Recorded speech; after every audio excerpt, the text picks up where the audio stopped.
The glimmering spire reached toward the stars like a crystal mountain. It was the heart of the Velkari Empire, home to beings who could touch minds across light years.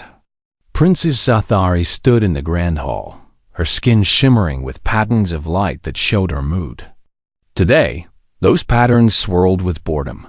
50 ships had arrived. 50 different species. All of them wanted the same thing, her hand in marriage. The ceremony had been going on for 3 days now, and she had rejected every single suitor. The Prince of Gelthi approaches. "Your Highness," announced the court speaker.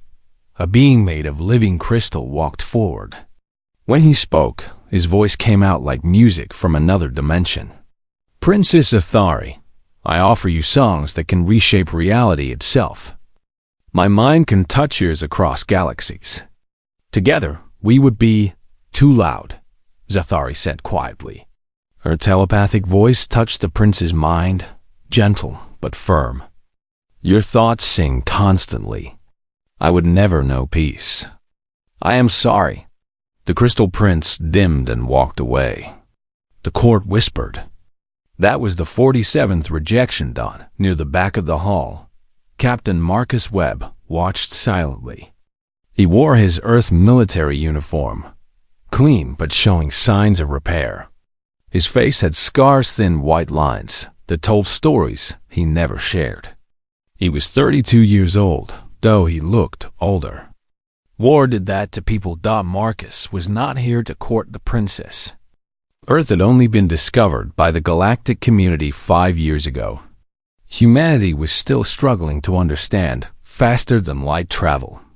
The Velkari had invited them to send observers to the ceremony as a courtesy.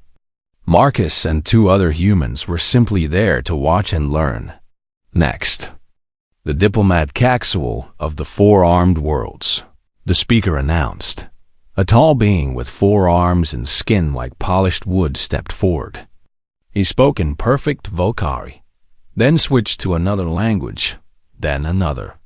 "I have mastered 300 languages, Princess. I can speak to every species in your empire in their own tongue. I offer you connection without understanding," Zathari interrupted. "You speak many words, but your mind is filled with them too. All surface, no depth. I must decline." Marcus almost smiled. The princess was certainly direct. The next suitor was Luminari, a being that existed partly in higher dimensions. Marcus could only see part of it. The rest seemed to shimmer in and out of reality. The Luminari spoke of cosmic enlightenment and transcendent unity. "You are not even fully here," Zathari said, sounding tired now. "How can I bond with someone who is half elsewhere?" No, one by one they came. The magnetic warrior from Feroz Prime, the hive speaker from Centauri Colony, the quantum philosopher from beyond space. Each offered something grand, something impressive, something meant to win her heart. Zathari rejected them all. Marcus found it fascinating. The princess was probably the most powerful telepath in the known galaxy.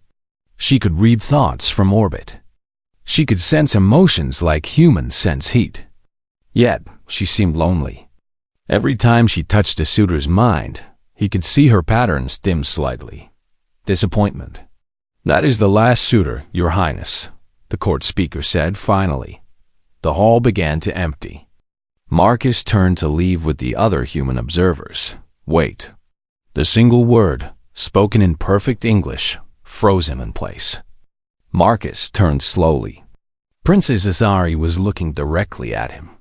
Her patterns had changed. They pulsed with curiosity now, bright and alert. "You," she said, walking toward him. Her guards tensed, but she waved them back. The human in the back. "Why are you here?" Marcus cleared his throat. He was used to being silent, to being overlooked. Being noticed by alien royalty was not something he had prepared for. "Just an observer, Your Highness. My government sent me to learn about your culture." "And what have you learned?" She was close now. Her eyes were large and violet, with flecks of silver that seemed to move. that you're looking for something very specific, and that none of these people have it. Interesting. Zathari tilted her head. Then her expression changed to confusion. You are strange. I apologize if I've offended. No, not that. She stepped closer, and Marcus could feel heat radiating from her skin. The Valkyrie ran warmer than humans. I cannot hear your thoughts. I touch your mind and find nothing. Silence. How is this possible? Marcus felt his chest tighten. The mental walls he had built during the war years were second nature now. He barely thought about them anymore. But explaining them would mean explaining things he did not talk about. Humans are not telepathic, Your Highness. Maybe we're just wired differently. No. Zathari's patterns pulsed faster. I have scanned the other humans. They are like open book, simple, loud, chaotic. But you are a locked door. This is not natural. This is trained. The Emperor himself stood from his throne. Zathari, do not waste time with the primitive. Father, I request permission for this human to undergo the trials. The court gasped. Even Marcus stiffened in surprise. Absolutely not, the Emperor said. He is barely civilized. His species fights with chemical explosives. They cannot even. The law states any being may attempt the trials if I request it, Zathari said firmly. She had not looked away from Marcus. I am requesting it. This one is different. I want to know why. Marcus felt like he was caught in a spotlight. Everyone in the grand hall was staring at him now. Some looked angry. Others looked confused. A few looked amused, as if watching a joke unfold. Your Highness, Marcus said carefully, I don't think I'm what you're looking for. I'm just a soldier. I'm not special. You are the only being in this hall whose mind I cannot touch, Zathari said. Her telepathic voice brushed against his thoughts again, soft as silk, searching for any gap in his defenses. In a universe full of noise, you are the first silence I have ever encountered. Tell me, Captain Marcus Webb, will you accept the trials? Marcus thought about saying no. He thought about going back to Earth, to his quiet apartment, to his routine life. He thought about all the reasons this was a terrible idea, but he also thought about the look in the princess's eyes. Not desire, not ambition, just hope, like someone drowning who had just spotted land. I accept, he heard himself say. Zathari's patterns blazed with light. For the first time in 3 days, she smiled. Good, she said. The first trial begins at dawn. Do not be late, Captain. And do not die. I would very much like to know your secret. As Marcus left the grand hall, he wondered what he had just agreed to. Behind him, he could hear the court erupting into arguments and debates. But through it all, he could feel Zathari's gaze on his back. The silent human had finally been noticed, and nothing would ever be the same. Marcus did not sleep well that night. He kept thinking about the princess's words, a universe full of noise. He understood that better than she knew. He sat on the balcony of his guest quarters, looking out at the alien city. The Valkyrie, capital, was beautiful towers of crystal and light, vehicles that floated silently through the air. So different from Earth, so peaceful. His hands shook slightly. They always did when he thought about the war. The colony wars had started when Marcus was 20. Earth's outer settlements had rebelled, claiming independence. The fighting lasted 7 years. Marcus had been a Marine, boarding hostile ships in deep space. The rebels had used psychics humans with weak telepathic abilities, enhanced by drugs and technology. They would scan for thoughts, find your plans, know your fears. So Marcus and his squad learned to hide. They trained their minds to go dark, to build walls of silence. It was meditation mixed with trauma, focus born from desperation.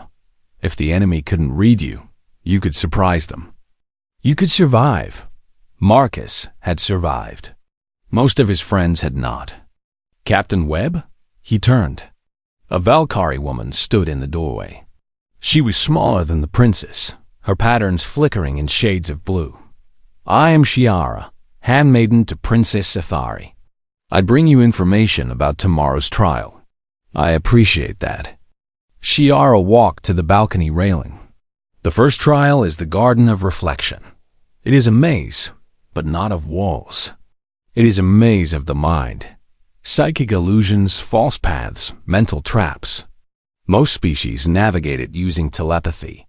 They sense the correct path. And humans can't do that.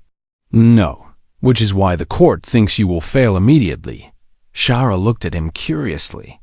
They are laughing at you, Captain. They think the princess is playing a joke. Marcus nodded. He had expected that. But she is not joking, Shiara continued. I have served Zathari for 70 years. I have never seen her interested in anyone. Not like this. She stayed up all night trying to understand you, to read you. She cannot, and it frustrates her. Why are you telling me this? Because you should know what you are walking into. If you fail the trials, you will embarrass her. The court will mock her choice, but if you succeed, Shiara smiled slightly. If you succeed, you will change everything. So do not fail, Captain Webb. She left him alone with his thoughts. The Garden of Reflection was not what Marcus expected. He had imagined plants, maybe trees. Instead, it was a vast chamber filled with shifting lights and colors. The walls seemed to move, rearranging themselves constantly. Other trial participants, those brave or foolish enough to attempt the trials. After the princess's interest moved through the space quickly, guided by mental senses Marcus did not have. One of them, a floating jellyfish-like creature, phased through a wall and disappeared. Marcus stood at the entrance and watched. The Valkyrie guards were watching him too, waiting for him to fail. He took a breath and stepped forward. Immediately, the illusions hit him. He saw Earth burning. He saw his dead friends standing in the path, blood on their hands. He saw the princess laughing at him, her patterns mocking and cruel. Marcus closed his eyes. This was like the psyker attacks during the war. They tried to break you with fear, with false visions. The trick was not to trust your mind. Trust your other senses. He opened his eyes but did not look at the illusions. Instead, he looked at the floor. There were scratches there, old marks from thousands of previous trials. They formed a pattern, a path worn by many feet. Marcus followed the scratches. The illusions screamed at him. They showed him every fear he had. But he walked slowly, carefully, watching only the floor. When the path split, he noticed that one direction had deeper scratches, more traffic, the common road. He chose that way. Behind him, he heard one of the other participants scream. They had gotten lost in their own mind. Thought it took Marcus 2 hours to reach the center of the garden. When he emerged, the Valkyrie guards looked shocked. Princess Zathari stood waiting, her patterns blazing bright. You used the floor, she said. Double quotes. Yes, Your Highness. The garden is meant to test mental strength. You ignored your mind entirely. She moved closer. Clever. Unexpected. Very human. We're good at improvising. For the next 3 days, Marcus faced trial after trial. The test of truth came next. He was placed in a crystal chamber that would scan his mind for lies, for deception, for hidden evil. The chamber hummed. The Valkyrie observers waited for it to reveal his thoughts. Nothing happened. Marcus's mental walls held firm. The crystal could not penetrate them. The observers argued whether this meant he passed or failed. Finally, Zathari herself entered the chamber. Captain Webb, she said quietly. The trial requires truth, but I cannot raid you. Will you let me in? Just for a moment? Marcus hesitated. Letting someone into your mind was dangerous, intimate. But he looked at Zathari. and saw genuine curiosity in her eyes. Not cruelty, not ambition, just a desire to understand. He lowered his walls. Just a crack. The memories flooded out. Zathari gasped as she experienced them. Earth seen from orbit, blue and beautiful. Rain falling on a city. Music from a jazz club. The smell of coffee. Then the darker memories, ships exploding, friends dying, the screams of civilians in decompression, the weight of guilt, the burden of survival, but also a child's laugh. A sunset, a garden where Marcus's mother grew tomatoes, the memory of his father reading to him. Small moments of beauty in a hard life. Zathari pulled back, her patterns swirling with confused colors. Your species is contradiction, she whispered.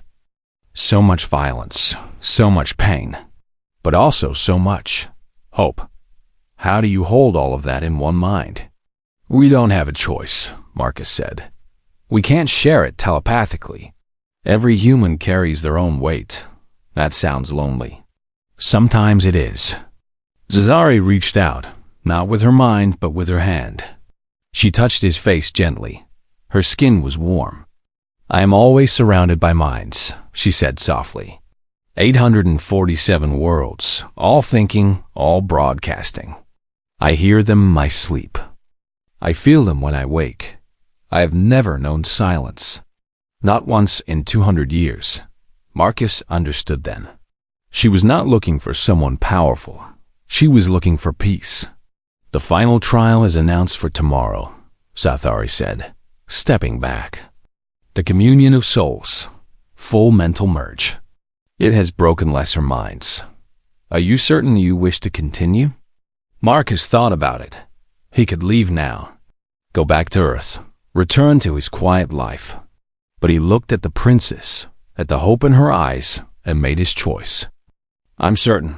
That night, Marcus could not sleep again. But this time, it was not because of nightmares. It was because he wondered what it would feel like to truly open his mind to someone else. He wondered if he was brave enough. He wondered if she was. The communion chamber was deep inside the glimmering spire, carved from a single massive crystal. Light moved through it like water, creating patterns that seemed alive. Marcus stood in the center, trying to calm his breathing. The emperor sat on an observation throne, flanked by his court. They had come to watch the human fail. Marcus could see it in their expressions, anticipation of his breakdown, his screaming, his mind shattering under the weight of full telepathic contact. Shiara approached him quietly. Captain, I must tell you something before the ceremony begins. The princess has never allowed full communion with anyone, not even her father. This will be new for both of you. Marcus looked at her in surprise. Why not? She says other minds are too loud. They overwhelm her. She has only ever touched thoughts briefly, never merged completely. Shiara placed a hand on his arm. Whatever happens in there, remember, you are giving her something she has never had. Peace. Do not be afraid. Princess Zathari entered the chamber. She wore ceremonial robes that glowed with her patterns. Today they swirled nervously, showing her uncertainty. When she saw Marcus, the patterns steadied slightly. Are you ready? She asked, as ready as I'll ever be. They sat facing each other on crystal platforms. The chamber began to hum, amplifying psychic energy. Marcus felt pressure building against his mental walls, gentle but persistent. I need you to lower your defenses completely, Zathari said. All of them. Can you do that? Marcus had not lowered his walls completely in 12 years. Not since the war ended. Not since he had built them strong enough to keep out the nightmares. But he looked at Zathari and saw the same fear in her eyes that he felt. She was as scared as he was. Together? He asked. Together. They reached out to each other, mind to mind. Marcus let his walls fall. The experience was unlike anything he had imagined. It was not like speaking or listening. It was like becoming. Marcus felt Zathori's mind pour into his, and his pour into hers. Memories mixed. Feelings blended. For a moment, he could not tell where he ended and she began. Zathori experienced Earth through his memories. She felt rain for the first time, real rain, not just the knowledge of it. She tasted chocolate. She heard jazz music and understood why humans loved it, the way it mixed chaos and beauty. She saw his mother's garden and felt the peace he found there as a child, but she also felt his pain. The war, the deaths, the screaming, the guilt of survival. She experienced human emotion in its raw form, no telepathic filter, no communal processing. Just one man, alone with his grief. "It's so heavy," she gasped, tears forming in her eyes. "How do you carry this alone?" "We learned to," Marcus's voice came from far away. He was experiencing her memories too. He felt what it meant to be Zathori. The constant noise of 847 worlds. Billions of minds, all thinking, all broadcasting. Every moment of every day, thoughts crashing against her consciousness like waves. She could never turn it off. Never rest. Never have a moment of quiet. She had been drowning in noise since she was old enough to understand it. Marcus felt her. Loneliness. Surrounded by people, but always separate. Unable to connect because connection meant more noise. Every relationship was painful. Every friendship was exhausting. Until now. "You're so quiet," Zathori's mental voice whispered with wonder. "Even with your walls down, your mind is organized, disciplined. There's space between your thoughts. Humans don't broadcast constantly. We have to choose to speak. I envy that. The choice of silence." They drifted into communion, sharing everything.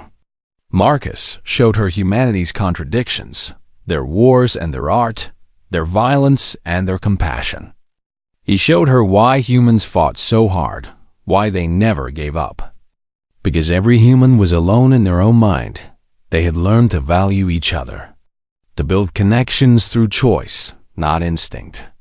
Zathori showed him the beauty of telepathic unity, the way entire civilizations could work as one, the way problems were solved through merged thinking, the art created by combined consciousness.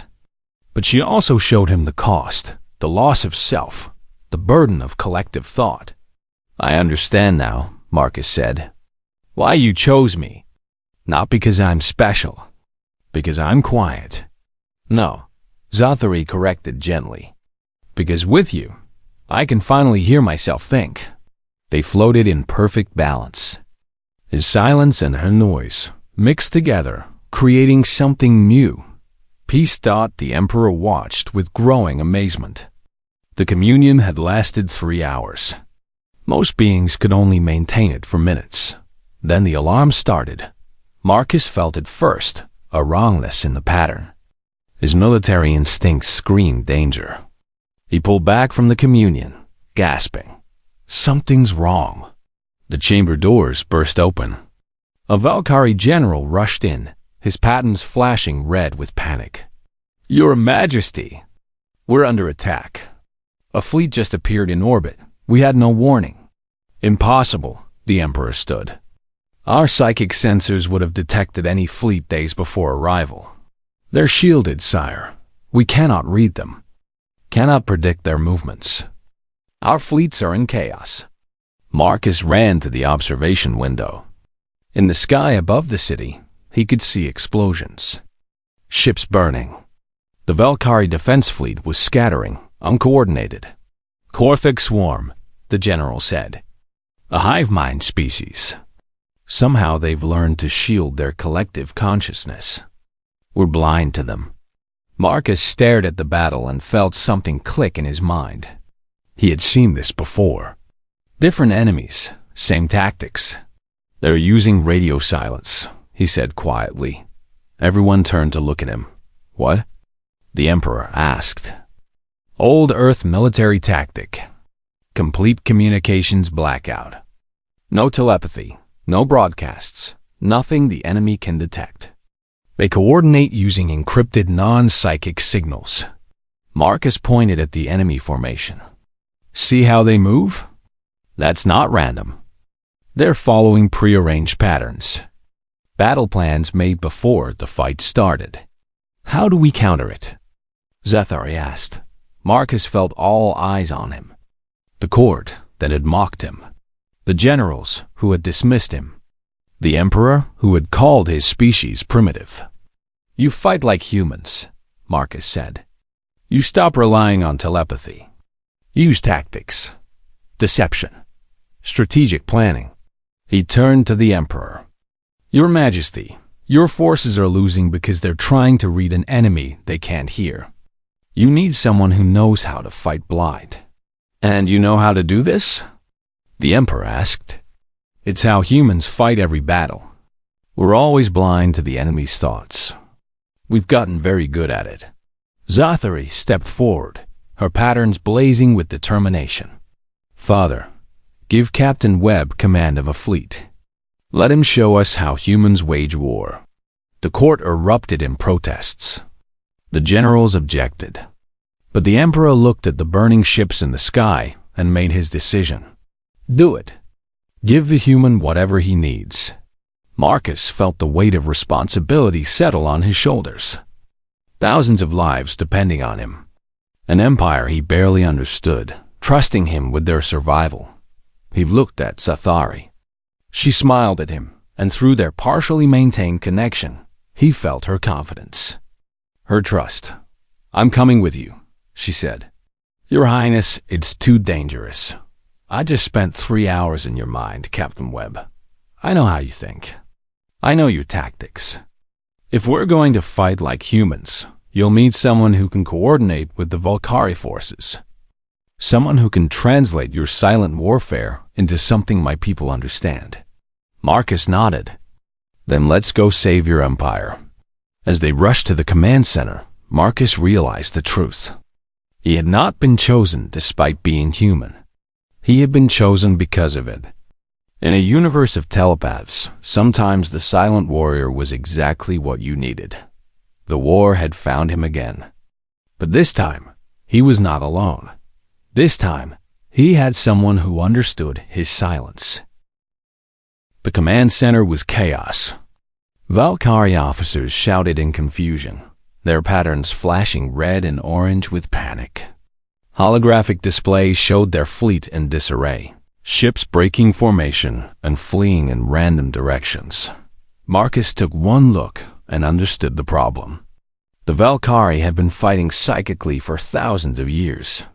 They coordinated through merged consciousness, anticipated enemy moves by reading thoughts, executed complex maneuvers through shared mental planning against an enemy they could not read. They were helpless. Admiral Kresh, Marcus addressed the fleet commander, a tall Valkyrie with silver skin. Pull your ships back. Full retreat to the moon's orbit. We do not retreat. Kresh's patterns blazed with anger. We are the Valkyrie. We do not run from you're not retreating. You're regrouping. Marcus moved to the tactical display. Your ships are scattered because each captain is making their own decisions. You can't coordinate psychically, so you're fighting alone. The Korthuk are beating you because they planned their attack before they arrived. They know what they're doing. You're improvising. Admiral Kresh hesitated, then gave the order. The Valkyrie fleet pulled back, and the Korthuk did not pursue. They maintained their formation, holding position over the capital. Good, Marcus said. They're waiting for orders too. The hive mind can adapt quickly. They're following their battle plan. How does that help us? Princess Zathari asked. Because we're going to make them think we're following our plan too. Then we'll change it. Marcus smiled grimly. Welcome to human warfare. It's all about lying. Over the next 6 hours, Marcus transformed the Valkyrie military approach. He taught them concepts that seemed alien to telepaths: deception, misdirection, strategic ambiguity. Broadcast false orders on open channels, he instructed. Make them think you're planning a frontal assault on their left flank. But we are not planning that, a captain objected. Exactly. That's the point. He divided the fleet into small units with simple, pre-arranged signals. Flash patterns instead of telepathy. Color codes instead of mind speech. The Valkyrie adapted slowly, fighting against thousands of years of instinct. Zasari helped translate his concepts.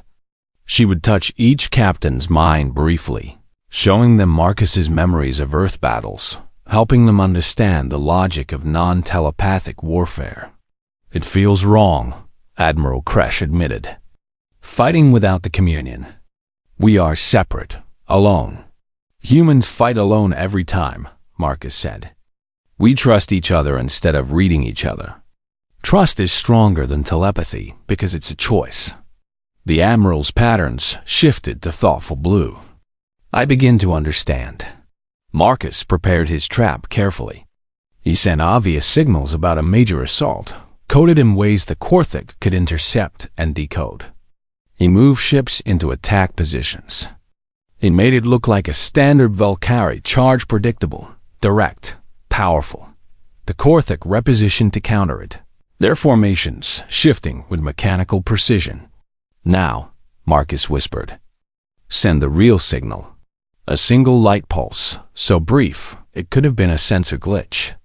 But every Valkyrie captain knew what it meant. The fleet that had been preparing to attack the left flank suddenly broke apart. Half the ships dove below the orbital plane. The others scattered wide.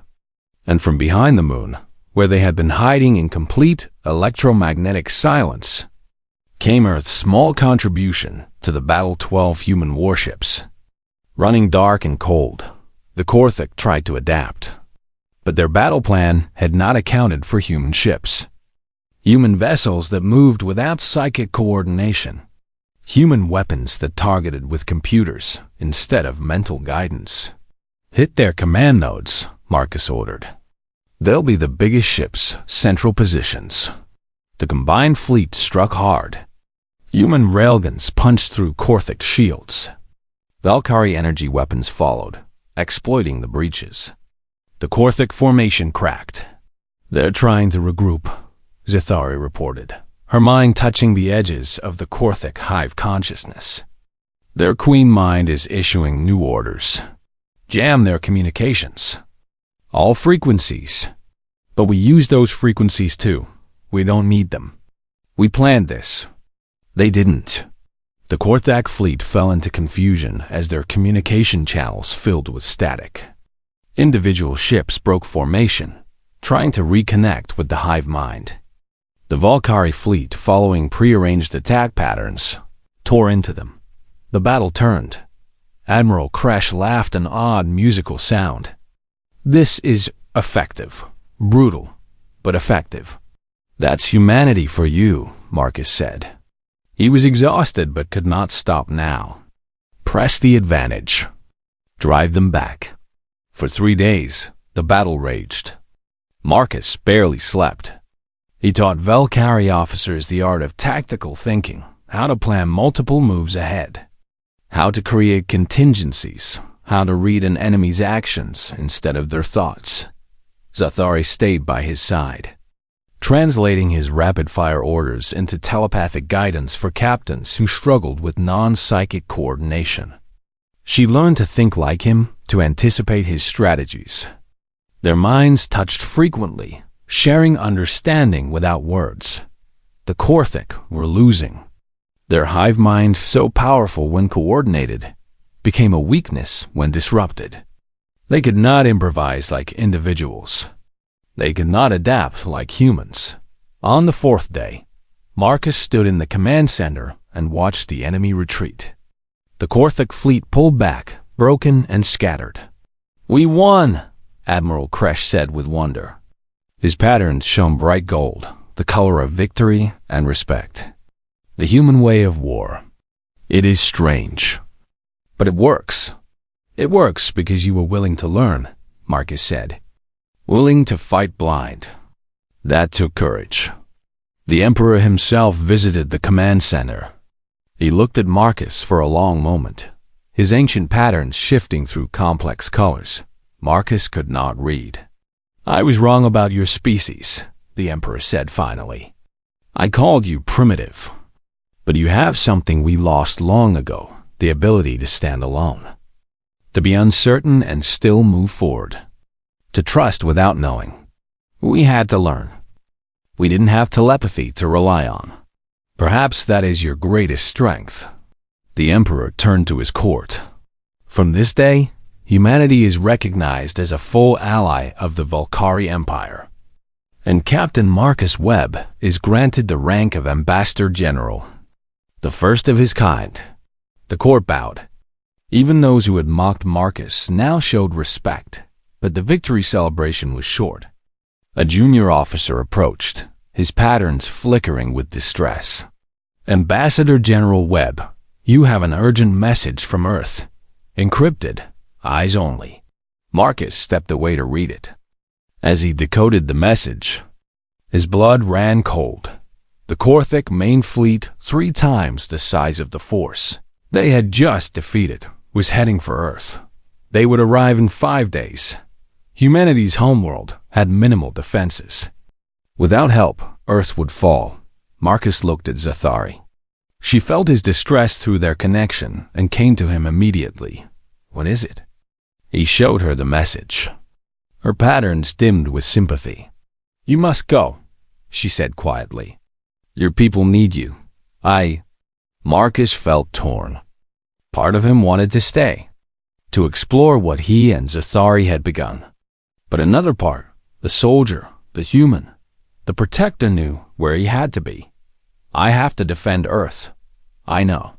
Zathari touched his face. "And I cannot come with you. My duty is here. My father needs me. The Empire needs me." They stood close, minds touching gently, sharing the pain of parting. Then Zathari's patterns shifted to determine silver. Unless what? Unless we change the rules." She turned to her father. "Father, I request permission to address the court." The Emperor nodded, curious. Zathari spoke clearly, her telepathic voice reaching every mind in the room. "The Korthik threaten not just our empire, but our allies. If Earth falls, they will return here stronger. If we are to survive, we must stand together. I propose a formal alliance. A union between the Valkyrie Empire and humanity. Sealed not just by treaty, but by bonding." The court murmured. The Emperor's patterns shifted through surprise and consideration. "You wish to bond with the human?" he asked. "I wish to bind our peoples together, to show the galaxy that we are one. And yes, I choose Captain Marcus Webb as my consort. Not despite him being human, but because of it. He has shown us a new way to fight, a new way to think." His silence complements our noise. Marcus felt his heart race. "Your Highness, will you have me, Captain Webb? Will you help me bridge our worlds?" He could have said no, could have chosen the easy path. But he looked at Zathari and saw not just a princess, but a partner. Someone who understood his silence. Someone who valued what humanity brought to the stars. "Yes," he said, "but Earth first. Then we'll figure out the rest." Zathari smiled. "Then let us go save your world, together." The journey to Earth took 3 days at maximum, faster than light speed. Marcus spent the time preparing for a battle he might not survive. He studied Korthik tactics, planned defensive strategies, and tried not to think about the odds. Zathari sat beside him in his quarters on the flagship. She was supposed to be resting, but her patterns kept flickering with worry. "You're thinking about leaving me," she said quietly. Marcus looked up, surprised. "I can't ask you to risk your life for Earth. Your people need you. Your father needs you. And what do you need, Marcus?" He was quiet for a moment. "I need to know that Earth survives. That humanity has a future, even if you die achieving it. If that's what it takes." Zathari's patterns shifted to frustrated red. You humans, so willing to sacrifice yourselves, so certain you must carry everything alone. She touched his mind gently. I did not choose you so you could die heroically. I chose you so we could live together. The Korthic fleet is massive. We might not be able to stop them. Then we will fall together. But I am not letting you face this alone. Her mental voice was firm. You taught my people to trust. Now you must learn to do the same. They arrived at Earth to find humanity's defense fleet already engaged. The Korthic had come early, and Earth forces were being pushed back toward the moon. Marcus took command of the combined Velkari human fleet from the bridge of the flagship. Admiral Kresh commanded the Velkari ships while human Admiral Chun led Earth's defenders. Together, they had perhaps 300 vessels against the Korthic's 1,000. We can't win this with numbers, Admiral Chun said over the communication link. Her face was grim. We need a miracle. We need tactics, Marcus corrected. Admiral Kresh, remember what we learned. The Korthic are strong when coordinated. We need to break their formation. How? Kresh asked. They outnumber us 3-1. Marcus studied the tactical display. The Korthic were advancing in a massive wedge formation, striding straight toward Earth. It was intimidating, powerful, and completely predictable. Their hive mind, Marcus said slowly. They think as one. So they fight as one? That's their strength and their weakness. I don't understand, Admiral Chun said. Zathari did.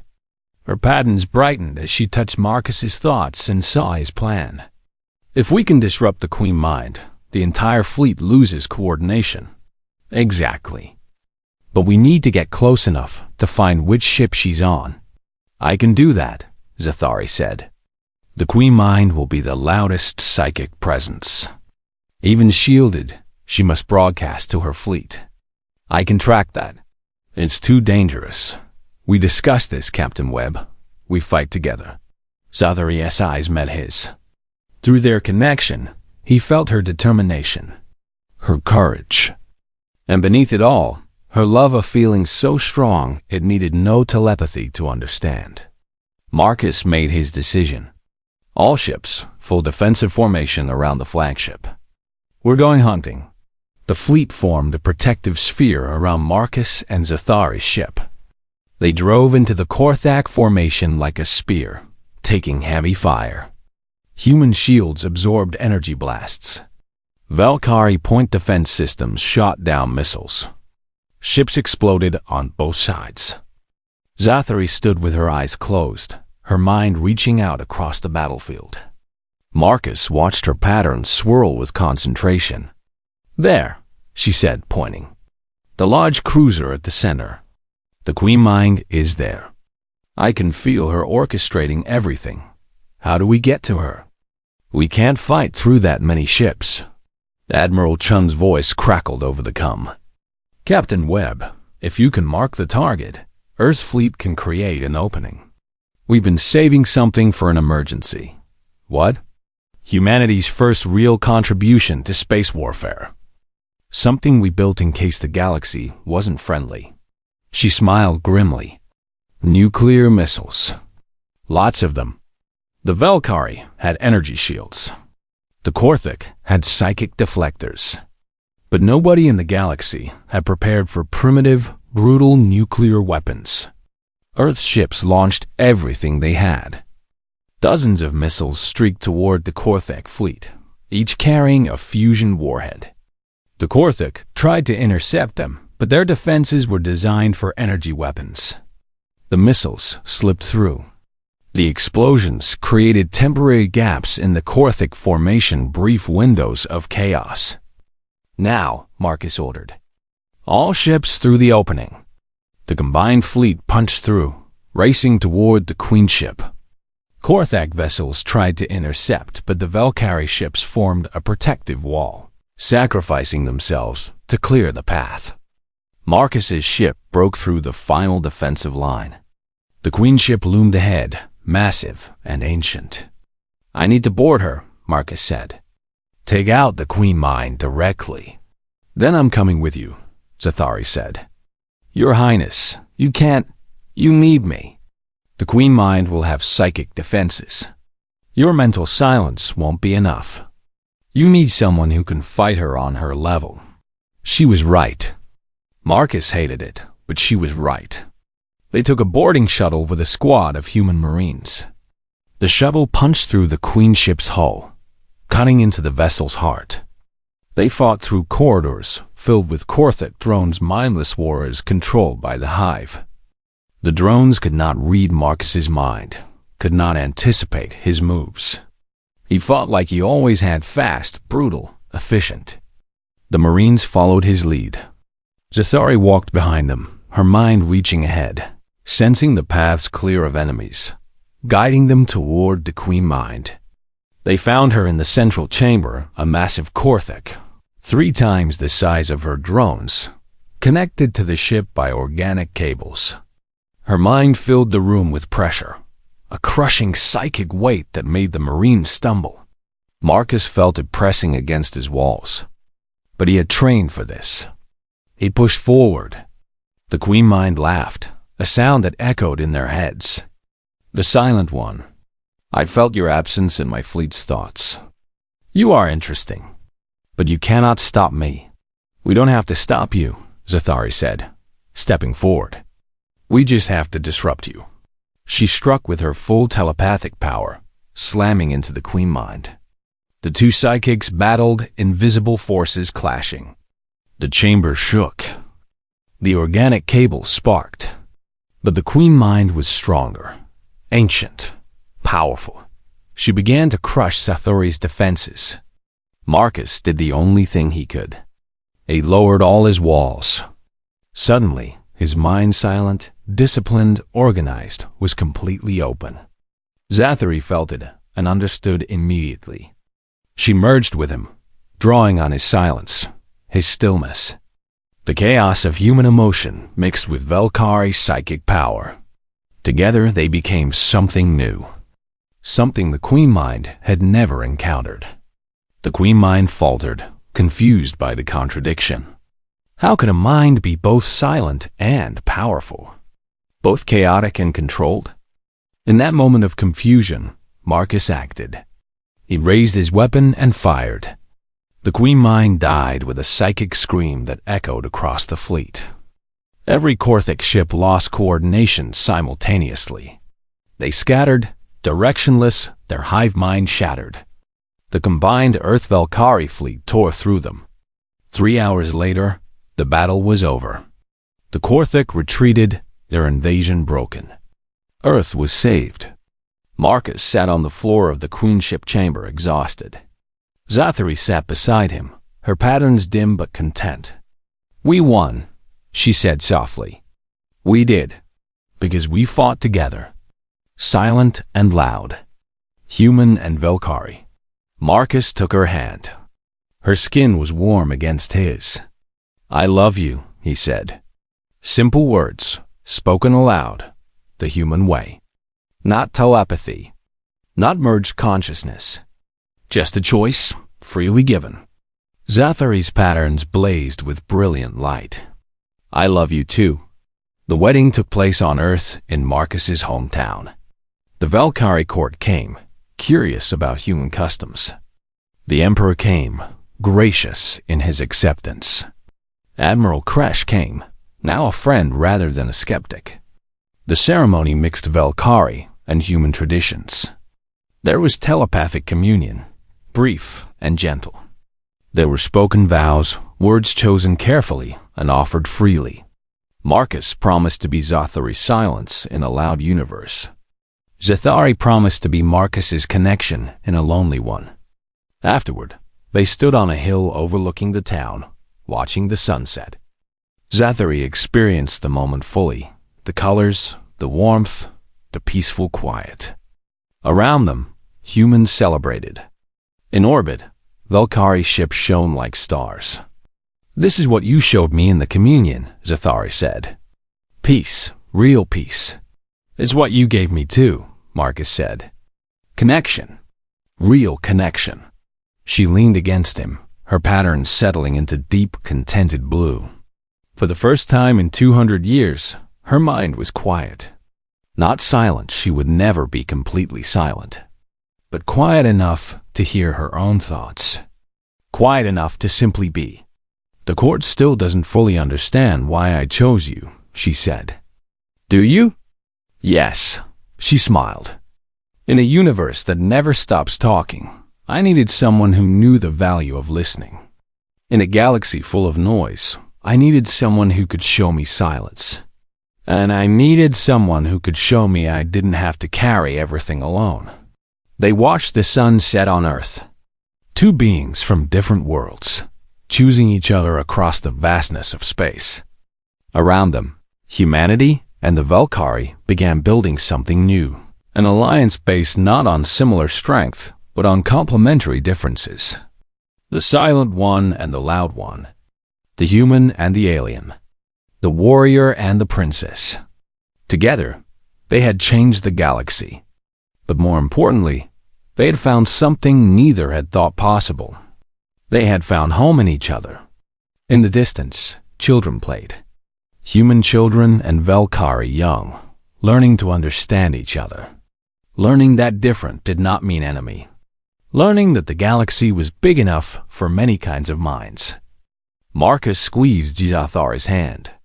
She squeezed back, her patterns glowing soft and warm in the fading light. No words were needed. No telepathy required. Sometimes, silence said everything. And sometimes, that was enough.